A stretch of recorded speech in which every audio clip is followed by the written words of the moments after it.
And so the great day dawns, the end of an epoch long foretold. Cast down from the heavens, a falling star turns the night to day. But to our world it brings the doom of eternal sufferings. Yet thoughtless thousands rush to rejoice in the divine omen. Fools! How short is mortal memory! The prophecy was forgotten, which through the generations, from grandfather to grandson, was to be passed for all time. Yet down through the ages, the elves have guarded the flame of prophecy, flickering in the hearts of those who may look into the depths of time. Grace would never return to Nevendar. This reverie is but a fleeting dream. Before his fall, the mighty Bethrazen forged Nevendar in the fires of the abyss, and bestowed upon the world the light of the first dawn. But he was stricken by cunning slanders, and cast into the furnace of hell by the hand of the High Father, and was called Fallen. Countless centuries of shame and suffering have scorched the heart of Bethrazen. Yet one flame blazed in his mind, the dream of freedom regained. Bethrazen came to despise his creation. And now the long-awaited day had come. Through walls of flame, Bethrazen beheld the star hurtling towards Nevendar. The prophecy had come to pass, the hour of freedom within his grasp. His great power, once stripped from him by the High Father, belongs to him by right of strength, and he shall claim it.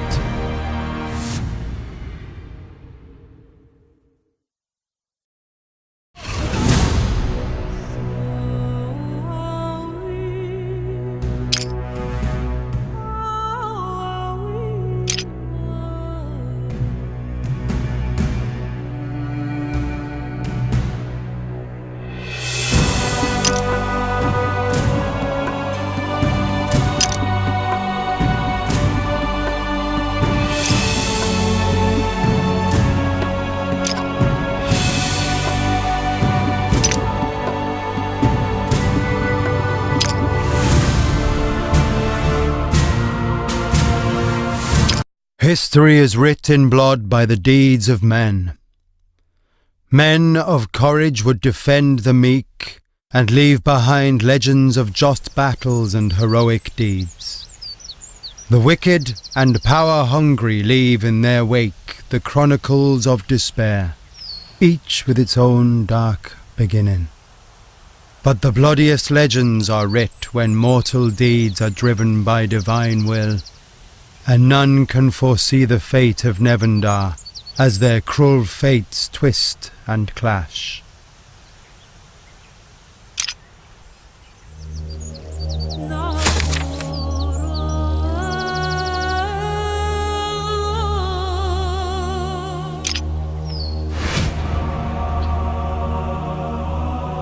At any time you may open the tutorial screen by pressing the tutorial button, and then select the desired topic from the left panel.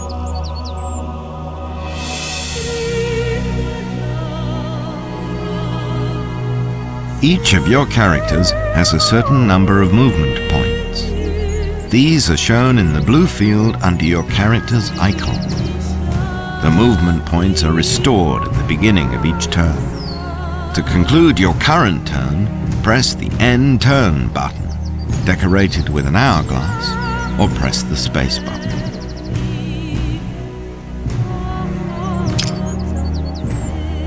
Each of your characters has a certain number of movement points. To zoom the camera in or out, simply rotate the mouse wheel. You can also press and hold the mouse wheel, and then move the mouse in the desired direction to rotate the camera.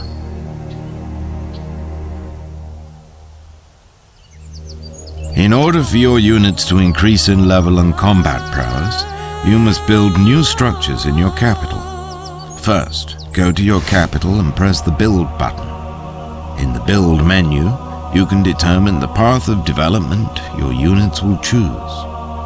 A squire, for example, may become either a knight or a witch hunter. It's up to you. Every branch has its own advantages. You can inspect the character's attributes by right-clicking its portrait. To confirm your choice, left-click the Build button.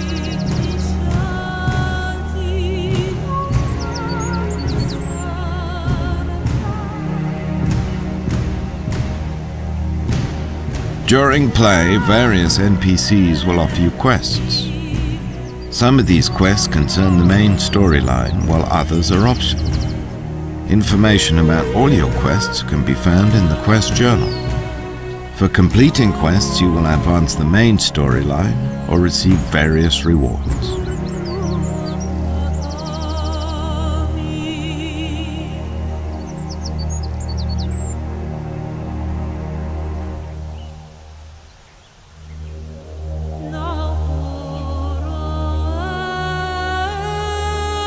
Various objects across Nevendar provide rewards when you visit them. Gold, items, magical enchantments, and so on. To find out what bonus a particular object offers, you may right-click the object. Left-clicking an object will make your hero visit it.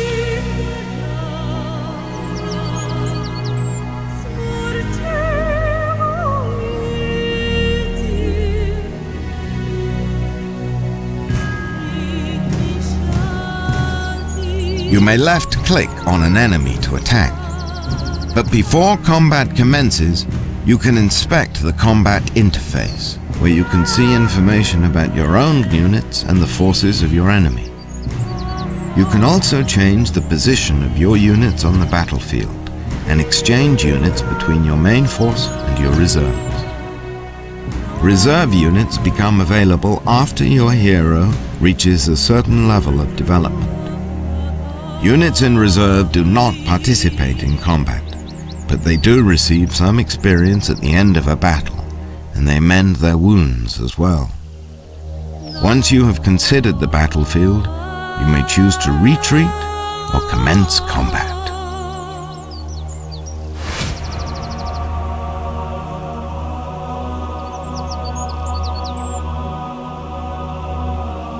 The buttons across the top of the combat screen are your combat controls and settings.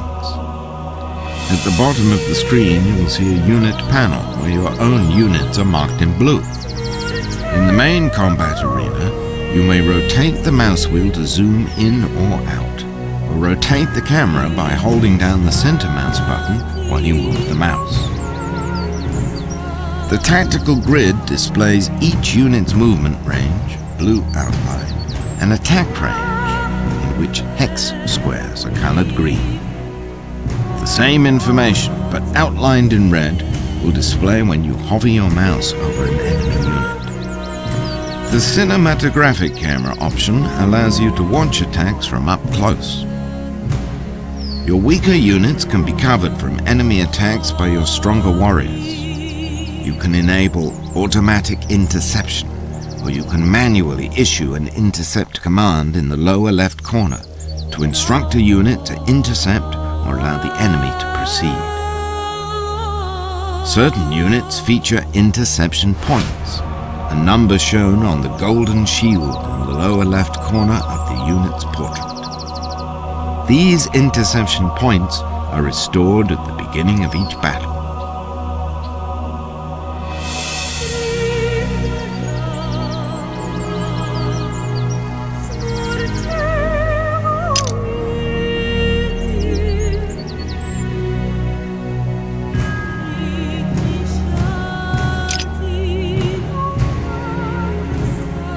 If you have enough gold, you can purchase potions or items at a merchant's store.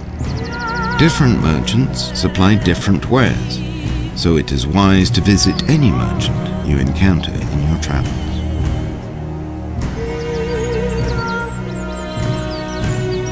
Initiative determines which unit strikes first, and how many actions each unit can take over the course of the battle. Initiative is displayed alongside other character information and under their icons. A unit with a high initiative can take 2 moves, before a slow unit takes even 1.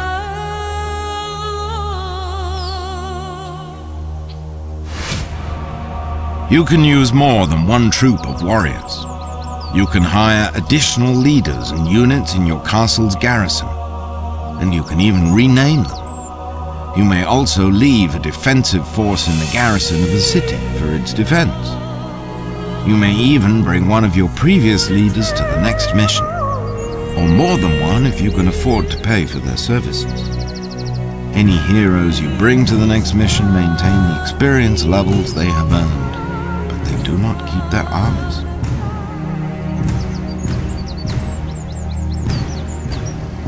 In the upper left corner of the screen, you will find the Game menu button.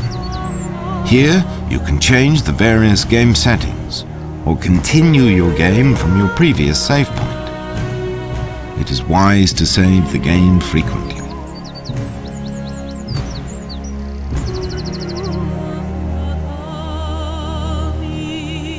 Every race in the game has its own unique and powerful spells.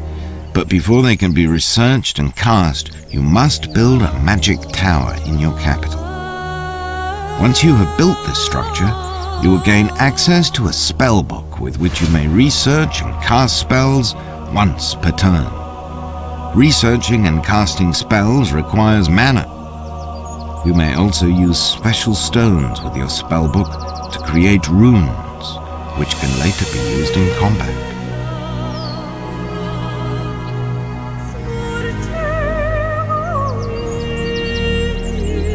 You may capture territories and buildings on the map by invoking special characters known as Land Guardians. These units can be placed only at specific locations on the map. To do this, move one of your troops to a control point and left-click on it. To capture a point controlled by the enemy, you must first eliminate the enemy Land Guardian, which is guarding the point. The power of a Land Guardian extends your control of the surrounding territory with each passing turn. You may also extend your control of the lands by capturing cities and enemy capitals.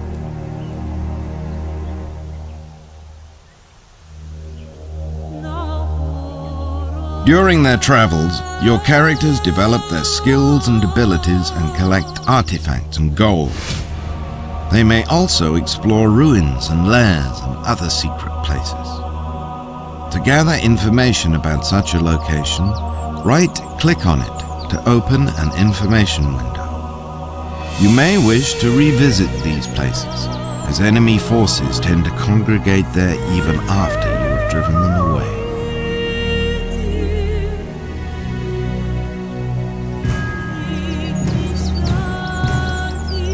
Your characters can travel not only on dry land, but also over water.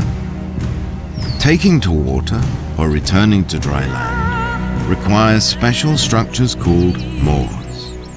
While at sea, your characters are free to do whatever they would on dry land.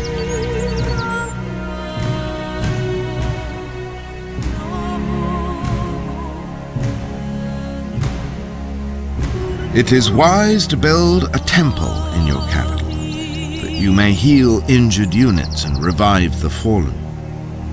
If you lose a battle and none of your units escape, then the entire troop is destroyed. But if even a single unit survives, the entire troop will survive as well. To heal or revive your warriors after battle, visit any city in your command and use the heal button to heal or resurrect your forces.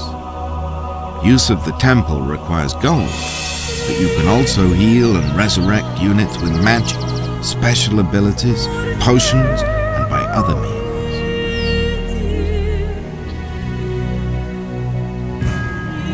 Upon attaining a new level, a hero will gain skill points, which can be used to purchase active and passive abilities, and to improve the hero's various attributes in their development path. You can gather detailed information about any skill by right-clicking its icon.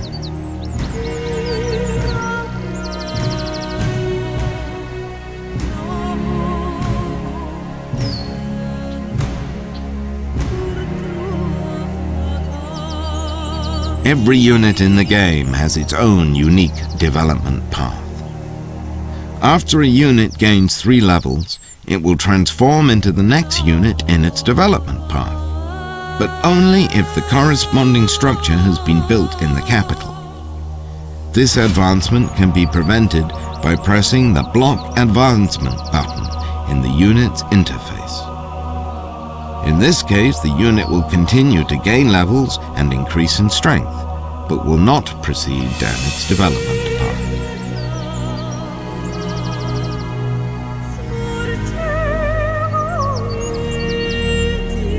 In the Options menu, you can find Enhanced Game Settings, which you can change to customize the game according to your own preferences.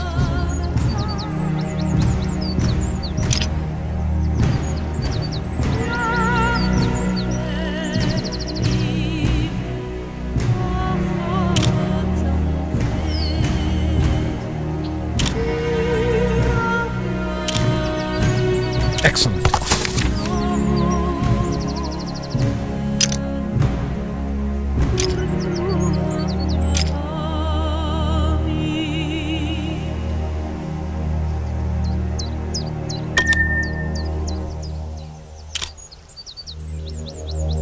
My lord?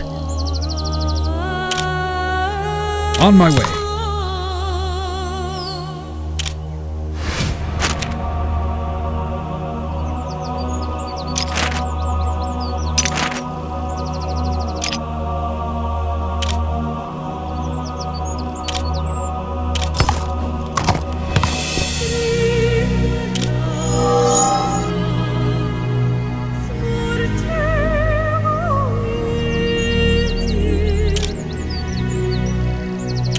Road awaits. Each of your characters has a certain number of movement points. These are shown in the blue field under your character's icon. The movement points are restored at the beginning of each turn. To conclude your current turn, press the End Turn button, decorated with an hourglass, or press the space bar.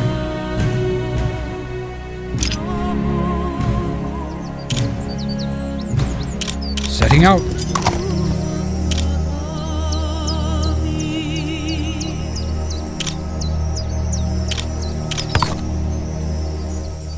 To zoom the... My lord?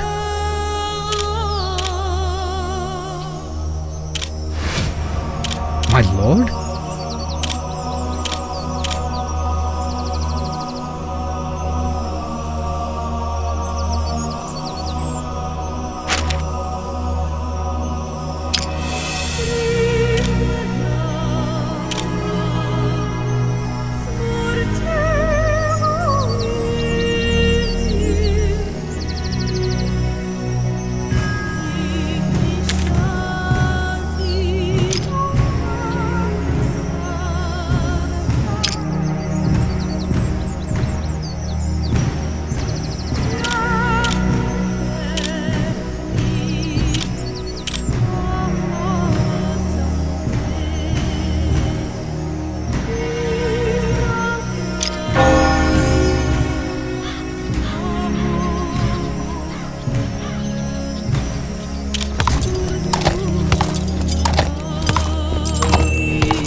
Very well.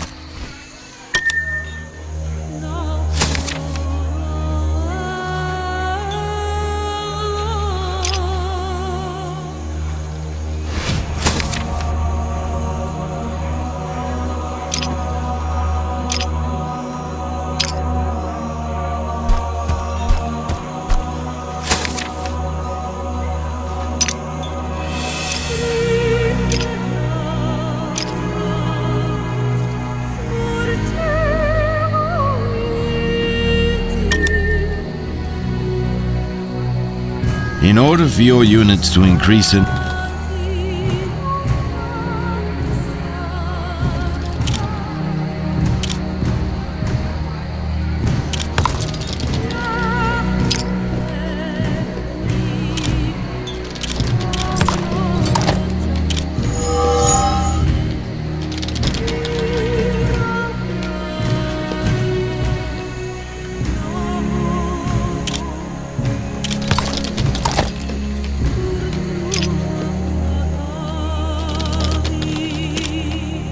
On my way.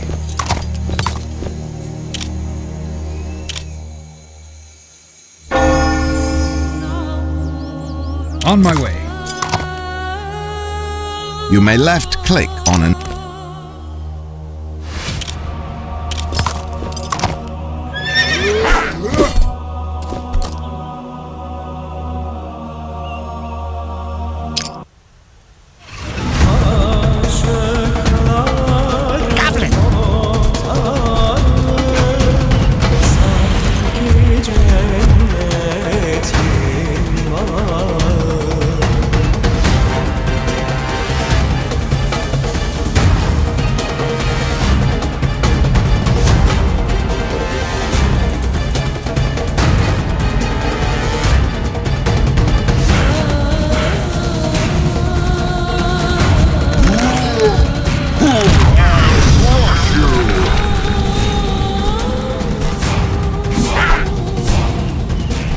Face my might!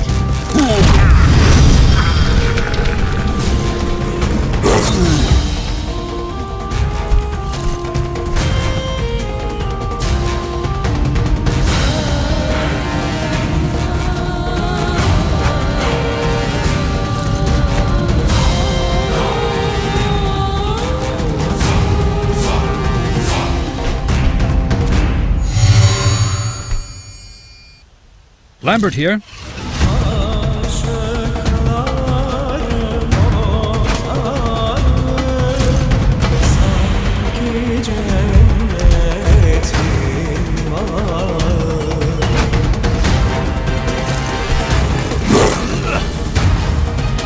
Don't you even try it!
The enemy is no more!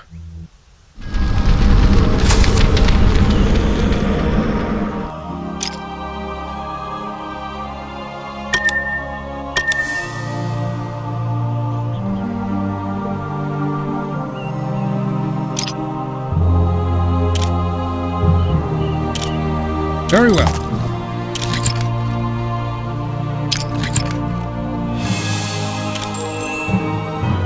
My lord?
Better.